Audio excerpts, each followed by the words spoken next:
Okay, we are going to go over how to open a new issue.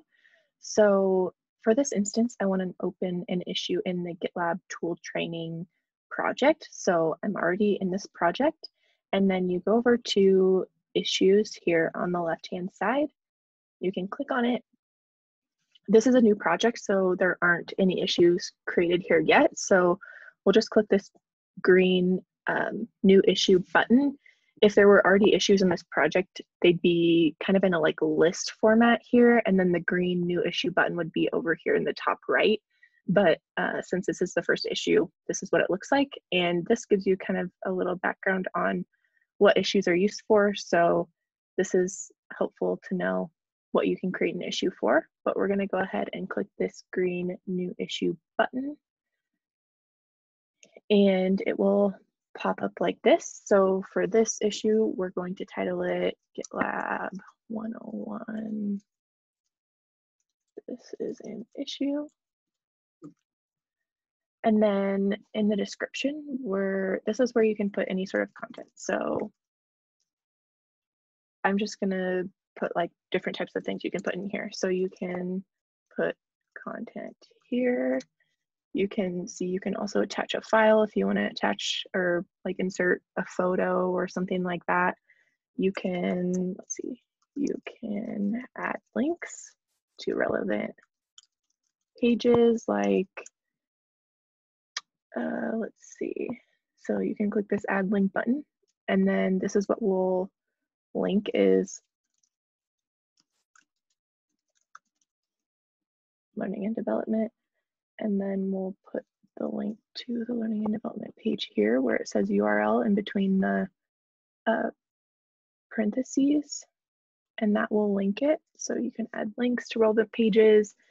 You can add tasks lists. So if you see over here, you can make text bold, italic, you can insert a quote, you can insert code as well, bulleted list, numbered list, but the task lists I think are pretty cool. So we will insert this, and then you can just do this. And then I'll show you what happens if you don't format correctly.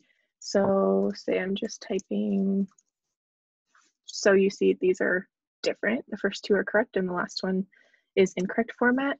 So a cool piece of the issue is you can preview what it will look like before you submit it. So if you click this preview button, you can see this linked. So the URL is attached to this. And then in this task list that we made, item 1 has a checkbox, item 2 has a checkbox, and then this one wasn't formatted correctly, so it just went on to the item 2 line. So if you go back to right, you can see that there needs to be an asterisk and a space to make that formatted correctly. And then if you go to preview again, you can see that it's now formatted correctly. So if you go back to right, this is also a really helpful piece that this Markdown guide is linked right here. In case you're not sure how to format something, you can click on that and it will pull up this page that is the Markdown guide, which is really helpful. So if you need help with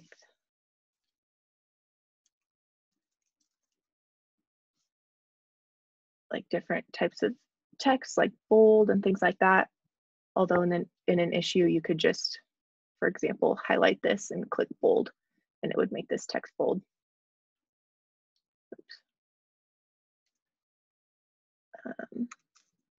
But it's helpful to have that link right there, just so you, in case you forget how to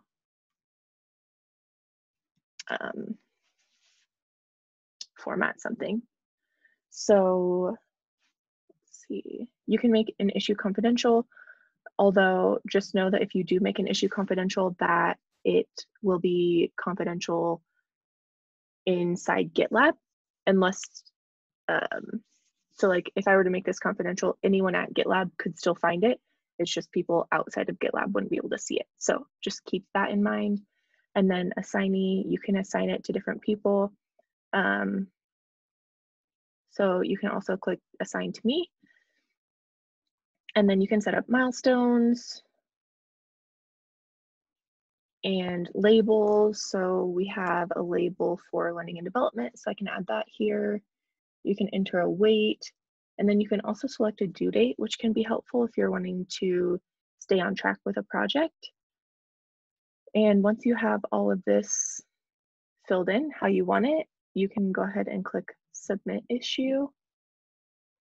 Oh, and if you do assign it to someone, just know that they will get an email notification that the issue has been created, and they'll get email notifications when different people comment on it as well.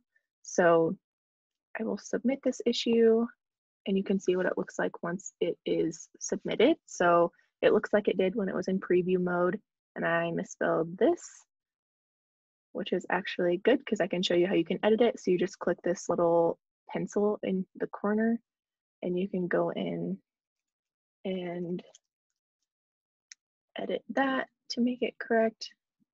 Save changes, and you'll see it's updated.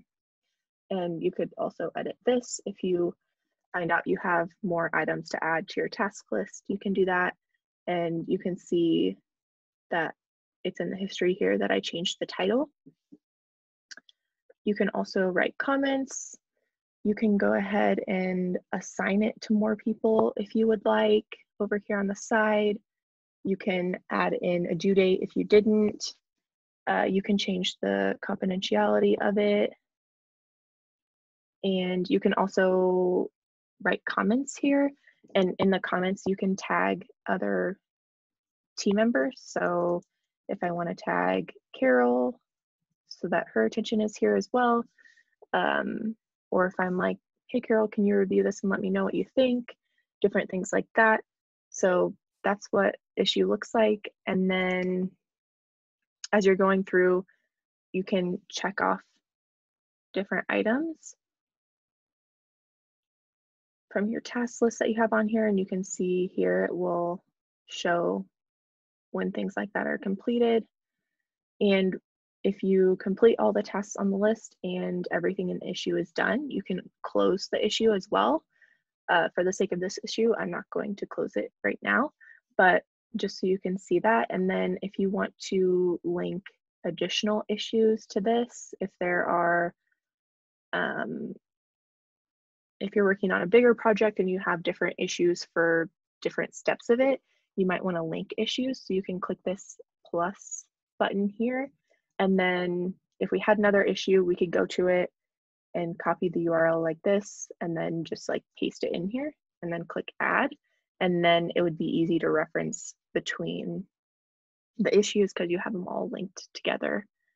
But that is kind of what an issue looks like.